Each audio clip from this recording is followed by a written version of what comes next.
Yes, Granny. Well, dear, you can't not communicate. What do you mean by that, Granny? Well, some people come in here and they think we can't communicate. And so what happens is they just come and visit, being physically present with us, but they don't make an effort to try and, connect with us or communicate. Oh, it's their loss, Granny. Well, maybe, but I think, if the person has made the effort to put the time aside, get in the car, drive here, come in the door, what's the point of just plopping themselves down there, in the chair next to the person or the mother or whatever, and they're not making any effort to communicate or connect?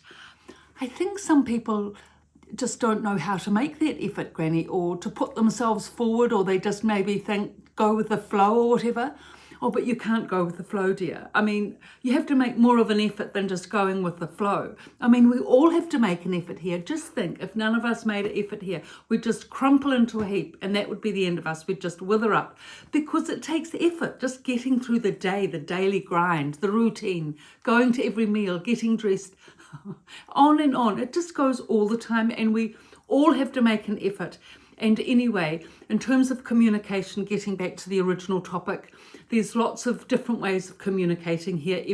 Anyway, there's lots of diversity. So which aspects in particular, Granny?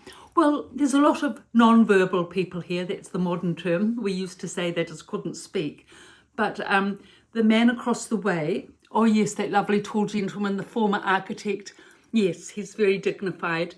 And he communicates beautifully with me each morning when he comes out for breakfast. He's always beautifully groomed and attired, and he doesn't say anything. He just nods his head for good morning, gives me a lovely smile, connects with lovely eye contact, really genuine eye contact. You can feel his presence and his persona when he looks at you. Such a nice feeling, and it really sets me up for the day.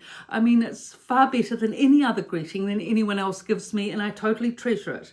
Oh yes, he is incredible. I mean, he's kept all his dignity, charisma, presence, the works. He must have been an incredible, and still is, an incredible man. Yes, we're lucky to have him. And it's actually people like that that communicate in that manner with the disability of not being able to speak that inspire you. That's what is inspiring about being in a dementia unit. You wouldn't think there would be so many inspiring things, but there are, because there's all that courage, courage and fortitude to, stand up and face difficulties, disabilities, mental, physical, social, the works, the whole lot. Everyone has to face something here, and it's not at all easy for them.